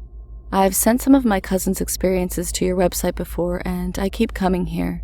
Now I have had an experience that I wish to share with you. I was at my Aunt Jackie's friend's condo, babysitting a St. Bernard puppy named Kara. The condo itself is on Michigan Avenue in the South Loop of Chicago. The condo unit I stayed in that night faces east towards the lake, as well as Grant Park. My aunt has a friend in the building named Mike who owns Kara. I've been babysitting her from time to time, ever since last November, but this is the first time anything weird has ever happened. It happened Saturday night, August 18th, around 10 o'clock p.m. Kara was in her little room sleeping on the floor. Her room faces the east. I was in the washroom washing my face when I heard her spring up from the floor and dash out of her room. She was going all around looking for me, and I came out of the bathroom to see her about to go into another bedroom. She saw me right away and brushed up against me like she was scared. It wasn't like her to be scared because she's a giant dog. She looked up at me with sad eyes and then turned to her room as if to say, "Something is in there." Now I was scared, so I grabbed an umbrella off the coat rack and slowly walked towards her room while she followed right behind me. I entered the room and found absolutely nothing. Then I started to think what could have freaked Kara out so much. Could a spirit have been in her room, or could there have been something from the outside that came up to her window and got her attention? I decided to take her out for a late walk, and when I ventured outside, I looked up to her window, but nothing was there. When we got back to the unit, she did not go to her room, which she always does when she gets back from her walk. Instead, she went to her master's empty room, which was very dark, where she laid on the floor. I decided to go into her room again, and she followed me in. When I got out, so did she. That night, I slept on a chair in the front room, where I was able to see the whole room so that nothing would come up behind me. As for Kara, she slept on the couch the whole night, which she never does. Every night she sleeps on the floor in her room, where it's nice and cool for her. When the sun came up, I was very relieved and happy because whatever was there that night was gone now.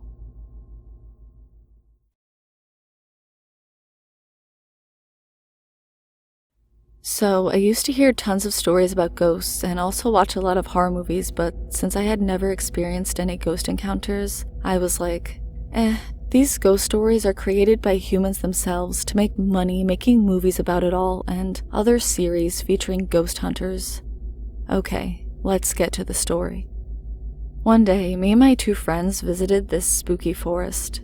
It wasn't nearby, but we managed to get there to just check it out as we loved the natural atmosphere. You know, giving my lungs some adrenaline of fresh air. By the time we reached the forest, it was about 7 p.m. when it was already getting dark. Just to let you know, there's no light source in this forest except for the entrance and exit of the forest area, so it was much darker than we expected. My friend had his iPhone and I had my tab with dual flash, so we decided to use them to at least see each other. An hour passed and we were just having a conversation and smoking cigarettes. We were sitting under a tree as it was thick enough for all of us to lay our backs on it and just sit and relax. We were having a good time until we started hearing a sound like two rocks smashing into each other or one rock smashing on the ground again and again. We were pretty confused. I told my friend that it must be an animal trying to climb a tree, making the weak branches fall off and making it sound like rocks. But the sound didn't stop for like 3 or 4 minutes. Now, after that, it stopped for a while, so we still assumed it was an animal making the sounds. Things went silent for about 5 minutes, and we started another conversation about this forest's atmosphere being so windy and cold. Then, apparently, a rock fell on my friend's head, and I wondered how a rock can be that far up in a tree. About 4 to 5 seconds later, a big branch from the tree fell on my lap, scaring the shit out of me, and my friend felt water drops falling on his neck from the top of the tree. I thought, how is there still a chance of water dripping down from a tree when the rainy season was already over 2 months ago? This night clearly was not our lucky night, as we heard the same rock sounds again, but now it sounded like they were getting closer. Immediately, without any other options to choose, we decided to run out of the forest as quick as we could. We were able to leave the forest safe and sound, and we headed to our homes. A few days after the incident, one of our friends posted a news article about the same forest. There was a huge tower just like a lighthouse, said the post. We had seen that tower from a distance, but didn't get any closer, as it was a rocky area and there was a chance one of us could fall off the small cliff. So, in the post, a boy was passing by the tower and the first thing he saw was a person, but only his head. The post also said that the police couldn't find the body, but just the head of the man, which was already found by the same person who saw it while passing by. But the question is, what happened to this guy? How in the world can this ever happen to someone? It could have possibly been the drug addicts who used the forest to get high, but why would a drug addict rip someone's head off? My questions about what happened in that forest will never be answered, and I will never visit that forest again. And neither will any of my friends.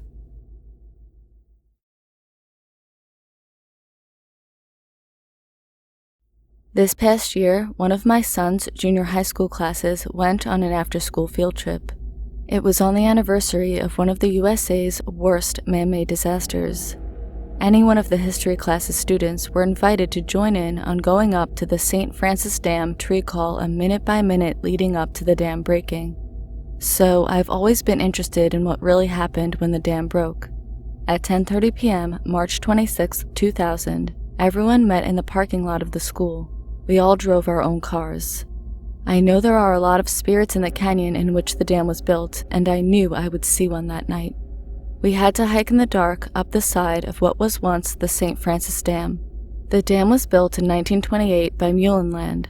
It held 2.5 billion gallons of water when filled, and it had just been filled to the top 2 months earlier before it broke.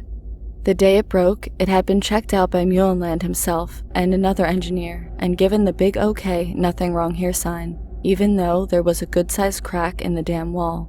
The dam broke at 11:58 p.m., when everyone in the Santa Clarita Valley was sleeping. Remember, everyone used to go to bed at 8 o'clock p.m., no TVs to watch to keep people up at night. When the dam broke, it was guessed the wall of water was over 170 feet high. Back to our field trip. So we all made it to the top of what was the dam, and my son's teacher is giving a minute-by-minute of what happened before the dam broke. My son was sitting in front of the teacher, and I was sitting about 25 feet away from them. As the time came closer and closer, I kept seeing this shadow trying to get up the side of the mountain, the side in which the water was stored. Just as the teacher said the dam has now broke, the shadow tried harder and harder to get to the top, but the rocks where he was trying to get his footing kept on slipping away faster and faster, and then he was gone. I didn't say anything to anyone. As we were driving home, I asked my son what he thought of the field trip. He told me it was interesting, except for, and I interrupted him and said, except for the guy trying to get up the side of the hill? He said, "Yeah, you saw him too?" "You bet I did." There were about 450 to 475 people killed that night. Only 3 people who lived in that canyon survived. A woman and her baby because her husband pushed her out a window that faced a hillside, and a man that does not know why he was saved. His house was washed under but came back up with him on the roof. The water rushed all the way to the Pacific Ocean, killing all the while. Edison had workers set up in a campground around 20 miles away but along the water's path. Only the men that had their tents zipped up lived. Their tents floated to the top of what was still a 50-foot wall of water. If anyone would like to see pictures of before the dam broke and after the dam broke, Go to History of Santa Clarita Valley website and they have plenty of pictures to show you. It will also give you an accounting of the dam breaking.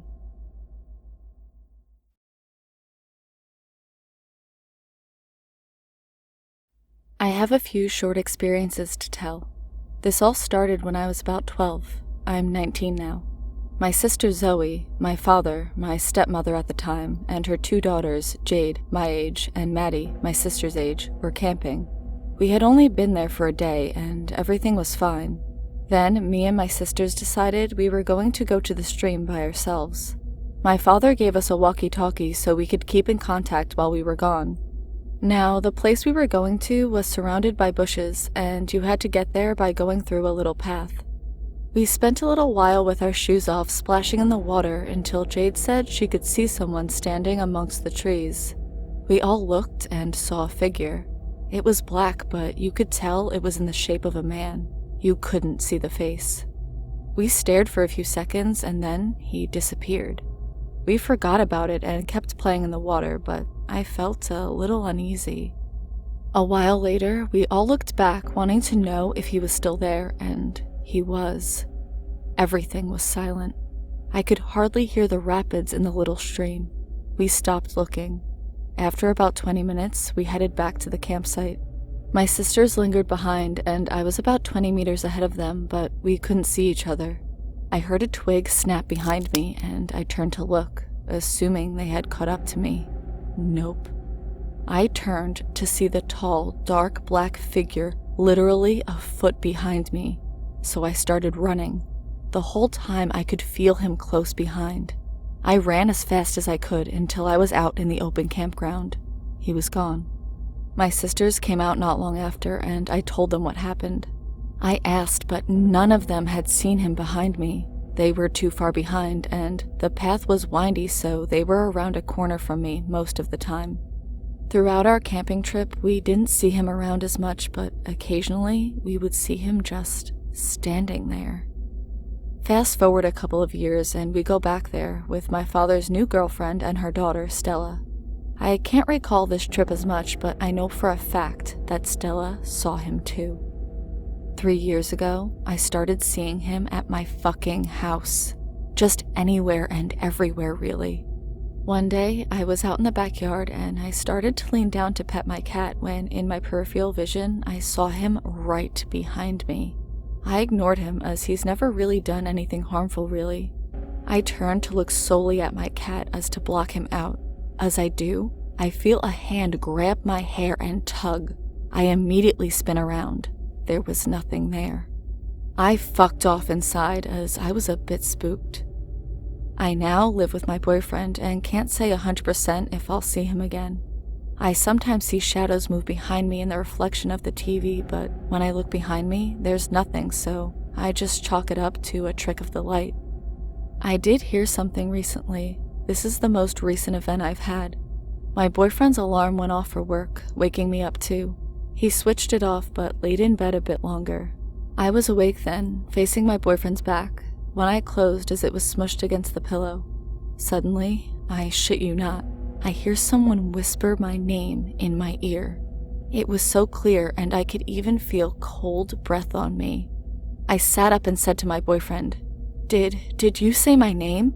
He looked confused. He was just sitting there playing on his phone. He said he hadn't, which I believed, because it was a female's voice. This doesn't really relate to my other experience, but I thought I'd throw it in anyway.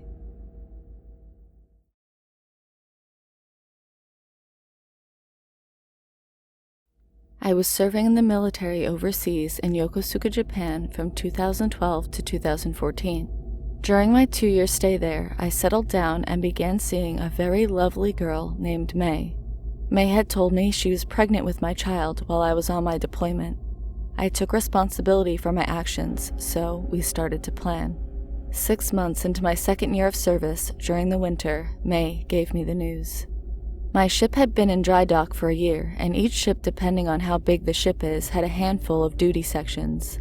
There was a group of crew members who watched the ship and took care of it while the rest of the crew was off. So it was my section's turn to watch the ship. During our evening meal, one of my shipmates asked if I could switch watches with him, being that my current watch was standing in the freezing cold for 5 hours. He thought giving me his barracks watch would lift my spirits up. It did. I took the proposal in a heartbeat. We both let our section leader know of the change. At 23:45 hours, I was on my way to the barracks to watch the barracks from 0000 hours to 0600 hours. The barracks watch was there for safety and to see the right people were in their respective rooms. I arrived right on time with 5 minutes to spare. I bought myself and the person I was relieving a coffee. I thought it would help them on their cold walk home. As the night progressed, I made my rounds every half hour, and when the wee hours of the morning came around, I started to doze off. I was awoken by a resident who couldn't sleep due to their neighbors crying. If you can get that girl back in her room and keep her quiet, I won't tell the supervisor that you were sleeping, he muttered, as if I had a choice.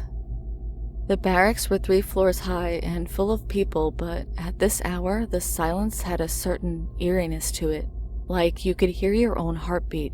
My footsteps echoed like if I was in some sort of catacomb. As I made my way upstairs, I began to hear sobbing. I shook my head in disappointment. This should be fun, I said to myself. I reached the 3rd floor and I made my way down the hallway. The sobbing sounded like it was coming from the laundry room. Maybe the poor girl didn't want to wake her roommates, I thought to myself. As I made my way into the laundry room, the sobbing was low, like she tried to hide it. I stepped forward. "Miss, are you okay?" I whispered. I turned the light on and I saw a young girl sitting on the floor facing the wall, leaning on the washing machine.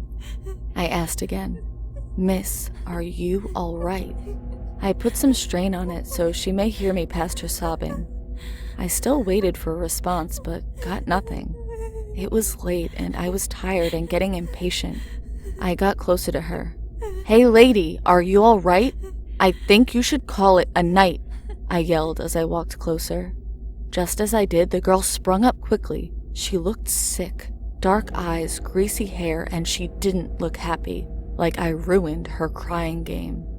Before I could open my mouth, she let out an ear-shattering scream, and it just kept climbing in pitch. I got closer to her to shut her up, but the noise was too much. I collapsed, and the last thing I remember was the sickly girl with her menacing face staring straight at me. All of a sudden, I woke up in the office where I watched the cameras. I would write it off as a bad dream from eating takeout, but I felt different. I felt cold. I didn't sleep again for the rest of my watch. A week later, I got news from May. She told me there were complications with the baby and she'd had a miscarriage. I couldn't help but think that the young girl in my night terror and the miscarriage could be linked. I'm back stateside now, and the experience has left a major impression on me.